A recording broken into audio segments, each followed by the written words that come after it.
అదేవిధంగా అధ్యక్ష ఆ విషయాన్ని పక్కన పెడితే తెలంగాణ ఉద్యమంలో లక్షలాది మంది విద్యార్థులు ఉద్యమకారులు తెలంగాణ ఉద్యమంలో కేసులు కట్టుకుంటే వాళ్ళ మీద నమోదైన కేసులు ఇప్పటి వరకు 10 సంవత్సరాలైనా ఆ తెలంగాణ ఉద్యమకారుల మీద నమోదైన కేసులను తొలగించాలన్న ఆలోచన ఎప్పుడైనా చేసినరా? నేను ఈరోజు మీ ద్వారా అడగదలుచుకున్నా, ఈరోజు మీ ద్వారా తెలంగాణ ప్రజలకు నేను చెప్పదలుచుకున్నా. జూన్ 2, 2014 నాటికి తెలంగాణ రాష్ట్రం ఏర్పడే రోజుకు గౌరవనీయులైన మాజీ ముఖ్యమంత్రి వర్యులు కల్వకుంట్ల చంద్రశేఖరరావు గారు వారి కుటుంబ సభ్యుల మీద ఉన్న ఉద్యమ కేసు ఎన్ని? తెలంగాణలో లక్షలాది మంది విద్యార్థులు నిరుద్యోగ యువకులు ఉద్యమకారుల మీద ఉన్న కేసులెన్ని? ఈ తెలంగాణ రాష్ట్రం ఏర్పడ్డ తర్వాత వాళ్ళ ప్రభుత్వం ఏర్పడ్డ తర్వాత వాళ్ళ మీద తీసిన కేసులన్నీ, తీసుకున్న ప్రత్యేక కార్యాచరణ ఏంది? తెలంగాణ బిడ్డల మీద ఉన్న ఉద్యమ కేసులను తొలగించినవన్నీ, వాటి మీద ఎప్పుడైనా ఆనాటి ముఖ్యమంత్రి గారు సమీక్ష చేసి ఈ కేసులు వాళ్ళ మీద ఉంటే భవిష్యత్తులో వాళ్ళ ఉద్యోగాలకు ఇబ్బంది అవుతుంది, లేదా తెలంగాణ రాష్ట్ర సాధనలో వాళ్ళ మీద పెట్టిన కేసులను తొలగించాలని ఏ రోజైనా ఈ రాష్ట్ర ముఖ్యమంత్రి గారు సమీక్షించి ఈ శాసనసభలో చర్చించి అవసరమైతే ఈ శాసనసభ ఏకగ్రీవంగా నిర్ణయం చేసినుంటే ఏ విధంగా ముందుకు వెళ్తుండేనో ఇవాళ మనం చెప్పుండే వాళ్ళం అధ్యక్ష. అందుకే అధ్యక్ష, వాట్ ఈస్ ద అధ్యక్ష, ఐఎమ్ నాట్ ఈల్డింగ్ అధ్యక్ష. అయితే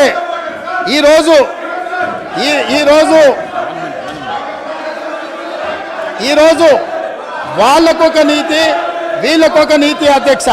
అదేవిధంగా పదే మాది ఉద్యమ పార్టీ అని చెప్పుకునే పార్టీ, ఉద్యమాల నుంచే మేము ఎదిగినామని చెప్పుకునే పార్టీ, ఉద్యమాల ద్వారా తెలంగాణ రాష్ట్రాన్ని సాధించడమని చెప్పుకునే పార్టీ, ఉద్యమాలకు వేదికైన ధర్నా చౌక్ను తొలగించి ఈరోజు తెలంగాణలో నిర్బంధాలే కొనసాగుతాయి, నిర్బంధాల మధ్యనే తెలంగాణలో పరిపాలన సాగుతుందని ధర్నా చౌక్ ఎత్తేసిండ్రు కదా అధ్యక్ష.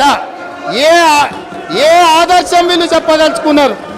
తెలంగాణ ప్రజలకు ధర్నా చేసుకోవడానికి ఆనాడు కాంగ్రెస్ పార్టీ ధర్నా చౌక్ ఏర్పాటు చేస్తే ఆ ధర్నా చౌక్ను ఎత్తేసిన దుర్నీతి ఈరోజు ఈ పార్టీది ఉన్నది. కాబట్టి ఇవాళ ధర్నా చౌక్ను మేము పునరుద్ధరిస్తే, ప్రజల పక్షాన ధర్నా చౌక్ను మేము పునరుద్ధరించి ప్రజలకు హక్కులు ఇవ్వదలుచుకుంటే అభినందించాల్సింది పోయింది.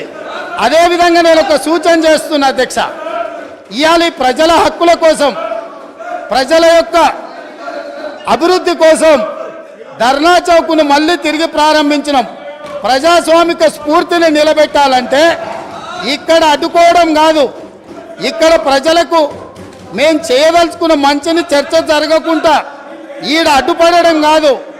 కల్వకుంట్ల తారక రామారావు గారు ఆ ధర్నా చౌక్లో, మేము ఓపెన్ చేసిన ధర్నా చౌక్లో ఆమరణ నిరాహార దీక్ష చేస్తే తెలంగాణ సమాజానికి కూడా ఒక మంచి సందేశాన్ని ఇచ్చినట్టు ఉంటుంది. కాబట్టి అక్కడ ఉన్న వాళ్లకు జ్ఞానోదయం కలిగి తిరిగి మేము ప్రారంభించిన ధర్నా చౌక్లో ధర్నాలు చేసుకునే స్వేచ్ఛ వాళ్లకు మేము ఇవ్వడం జరిగింది అధ్యక్ష. అందుకే వాళ్ళని అక్కడ ధర్నా చేసుకోమని చెప్తున్నా అధ్యక్ష. అదేవిధంగా ఇవాళ చాలామంది మిత్రులు పాపం వాళ్ళు ఇక్కడ ఉన్నారని నించొని మాట్లాడుతున్నారు, కానీ వాళ్ళు ఏం చెప్తున్నారు అధ్యక్ష? మీ ప్రభుత్వం ఏర్పడ్డ తర్వాత మేము స్వేచ్ఛగా కోఆపరేట్ చేయండి మీరు, please. Leader of the house మాట్లాడేటప్పుడు మీకు టైం ఇస్తా, మీరు మాట్లాడుతున్నారు ప్లీజ్.